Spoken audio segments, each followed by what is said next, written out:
Je voudrais remercier mon ami Médéric parce que mon message que pendant longtemps je lui ai passé a été entendu. Je tenais à venir parler à nos amis français et européens. Parce que de temps à autre, nous avons l'impression que les réalités de l'Afrique commencent à leur échapper. C'est pourquoi j'ai tenu à venir spécialement avec mes frères africains pour vous parler. Comment? Retenez une chose.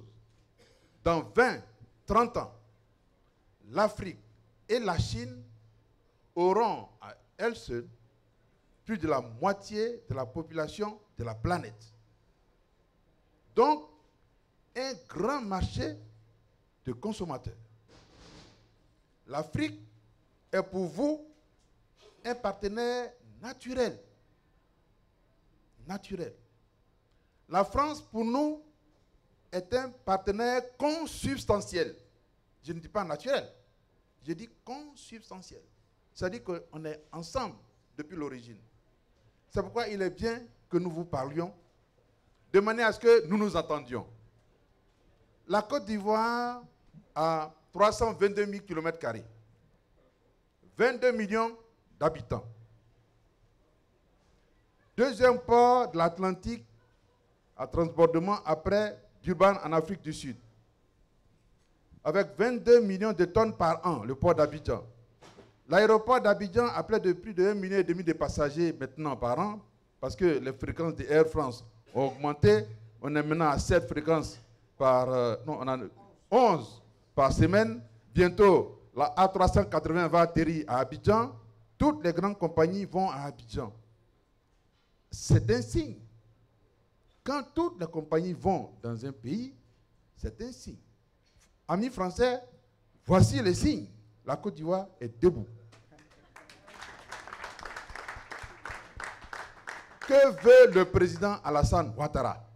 1. Que la Côte d'Ivoire devienne un pays émergent en l'an 2020. Mais devenir pays émergent exige le respect de certains paramètres. D'abord, l'indice de développement humain. Aujourd'hui, avec les crises stupides que nous avons connues, l'indice était inférieur à 0,5. Des pays sérieux comme le Canada, comme la France, comme les États-Unis sont à plus de 0,8, 0,9. Le président Ouattara a dit qu'en l'an 2020, il faut que nous soyons pays émergents. Donc retenons pays émergents. Sur cette base, nous allons alors améliorer notre indice de développement humain.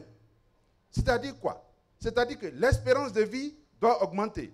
Par conséquent, les conditions de vie des populations doivent changer. Deuxièmement, les hôpitaux doivent être en grand nombre. Troisièmement, la formation universitaire doit être de pointe. Quatrièmement, le taux d'alphabétisation doit dépasser les 70, 80, 90%. Et cinquièmement, on doit amener les Ivoiriens à se tourner vers l'extérieur. Voici les conditions du président Alassane Ouattara.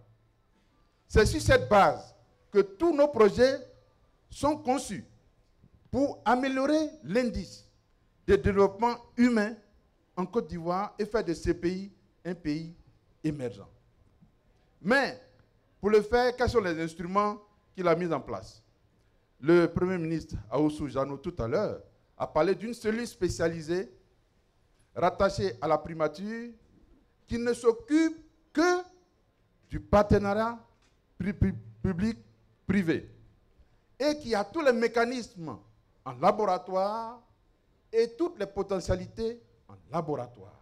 Donc si vous cherchez le partenariat public-privé avec la Côte d'Ivoire, vous vous adressez à ces structures et vous aurez les instruments institutionnels mis à votre disposition. Premier élément. Deuxième élément. La Côte d'Ivoire a élaboré un catalogue de projets PND qui comprend des infrastructures de très haut niveau. Vous pouvez en disposer.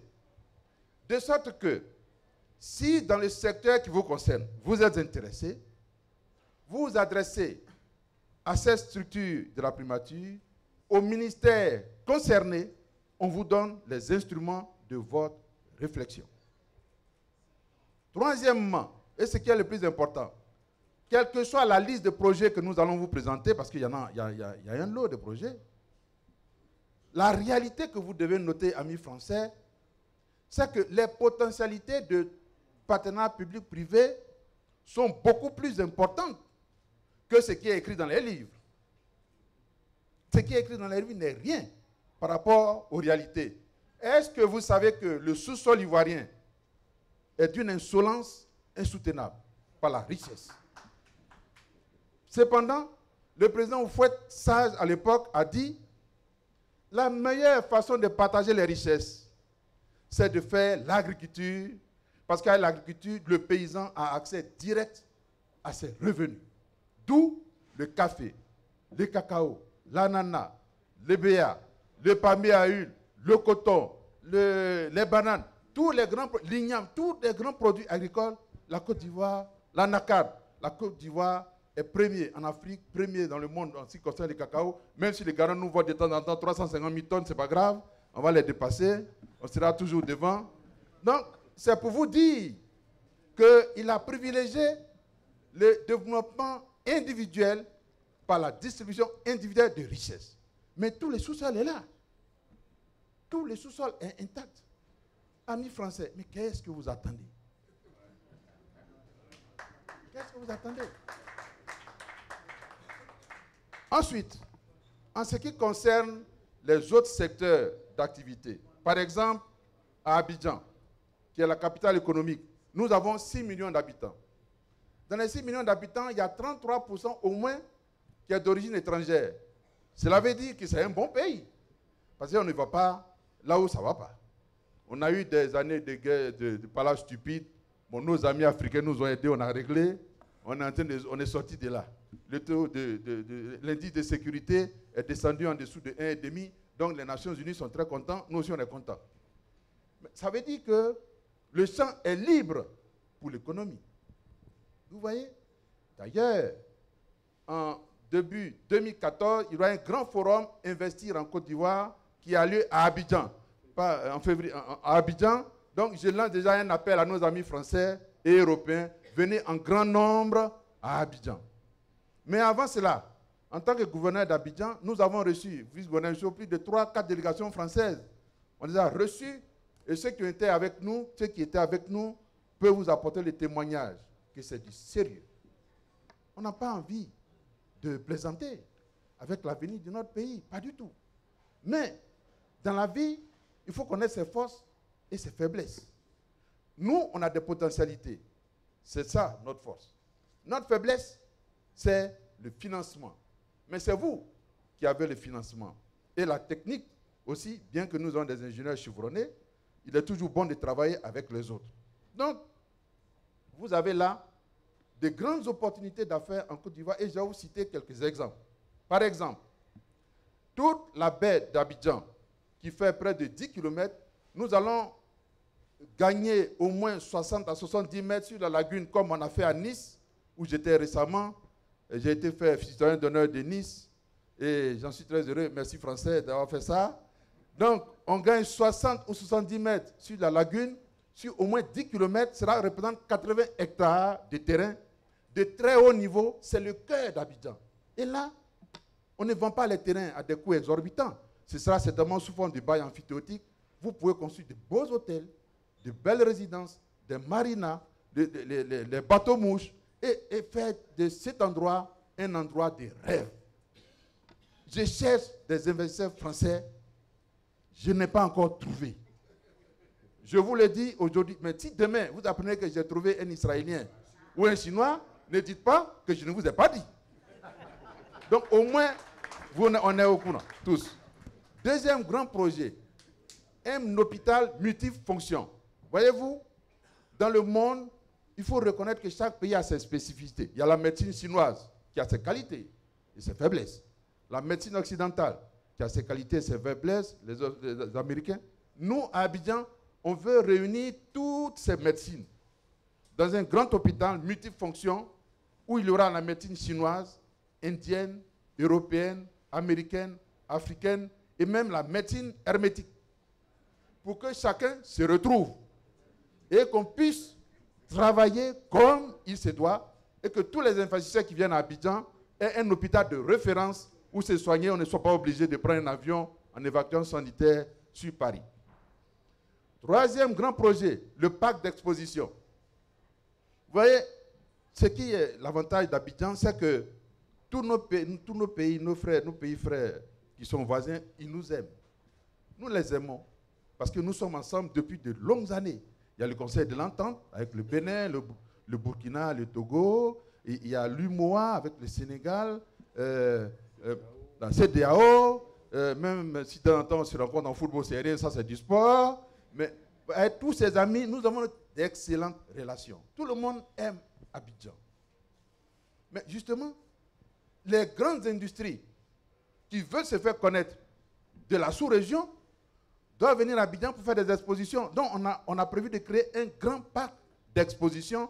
On a un terrain de 50 hectares déjà disponible qu'on peut mettre à la disposition des partenaires avec lesquels nous allons travailler. On a même fini les plans d'architectes. Il reste simplement le financement. Mais venez en 3P, en 3PPP, on finit tout ça en un clin de terre. On a fini. Et de sorte à ce que cela soit profitable à toute la population. Nous avons une infrastructure qui me tient à cœur et le Premier ministre le sait. La grande boucle, ce qu'on appelle la rocade d'Abidjan, qui fait près de 80 km, qui part au nord, à l'ouest à 20 km à l'ouest d'Abidjan et qui se termine directement à l'aéroport d'Abidjan. 80 km, une autoroute de 5 fois, 2 fois 5 voies, avec au milieu les tramways, le TGV, les sites propres autobus. Le terre-plein central sera réservé à cela. Mais tout le long de cette autoroute, nous allons faire la ceinture verte d'Abidjan, c'est-à-dire l'agriculture périurbaine. Parce qu'il faut nourrir la population. Il ne faudra pas nécessairement que la population soit nourrie à partir de l'interland. Il faut que la proximité de la ville puisse nourrir la population. Il y a même un bureau d'études français qui m'a écrit pour être intéressé de faire cette étude avec nous, mais depuis lors, je ne l'ai plus revu. Médéric, il faut me le trouver. Pour que nous puissions faire cette étude et que le long de cette autoroute, on réalise l'agriculture périurbaine. Le long de cette autoroute, nous allons mettre de grandes universités, des logements, des zones franches. Nous allons mettre des théâtres, nous allons mettre des centres culturels, nous allons mettre des musées et faire d'Abidjan véritablement la ville où l'homme n'est pas dissous par la grandeur de la ville, mais l'homme est respecté par la grandeur de la ville. C'est ça ce que nous voulons avec cette grande voie. Nous avons encore bien d'autres projets que je pouvais citer. Par exemple, au plan national, l'autoroute Abidjan-Lagos, Abidjan-Ouaga, Abidjan-Morovia, Abidjan-Bamako, des grandes voies de communication où nous serons obligés de changer notre système métrique de chemin de fer, qui est un peu dépassé. Mais en France, le chemin de fer, c'est le bijou de la France. Vous voyez, donc les Français sont très forts en chemin de fer. Il faut venir avec nous. Nous allons travailler sur ces questions. Voyez-vous? Bon, par conséquent, il y a une panoplie de projets. D'ailleurs, après cet exposé, nous vous invitons au pavillon Côte d'Ivoire, Abidjan. Nous allons vous donner toute la liste des projets d'Abidjan et vous allez faire votre choix. Je voudrais terminer en insistant sur deux choses. Premièrement, au niveau du district d'Abidjan, nous avons créé une direction spéciale des grands projets. C'est-à-dire que si un investisseur vient au district d'Abidjan et qui me contacte, comme je suis souvent à des réunions politiques et stratégiques, il y a mes vice-gouverneurs qui sont là. Ils vont mobiliser immédiatement une équipe d'ingénieurs, d'architectes et de sociologues pour prendre en charge les projets et vous aider à trouver le bon partenaire, ou bien si nous devons le faire ensemble, on le fait ensemble. Premier élément. Deuxième élément que je voudrais dire, c'est que le président de la République, le président Alassane Ouattara, nous a donné des échéances. 2020, pays émergents. À partir de là, nous avons décliné nos plans d'action. C'est pourquoi j'ai tenu à venir vous parler en tant qu'ami de la France. Si vous vous mobilisez, on gagnera tous. Comme le dirait gagnant-gagnant ou win-win, mais je suis plutôt francophile, donc je dis gagnant-gagnant. Si certains traînent, bon, on sera obligé d'aller vers d'autres partenaires, mais ne dites pas après qu'on a oublié la France. Je le dis du fond de mon cœur parce que quand nous étions en difficulté, c'est la France qui nous a aidés à sortir de la difficulté. Il faut avoir de la mémoire. Et les Ivoiriens ont de la mémoire. Je vous remercie.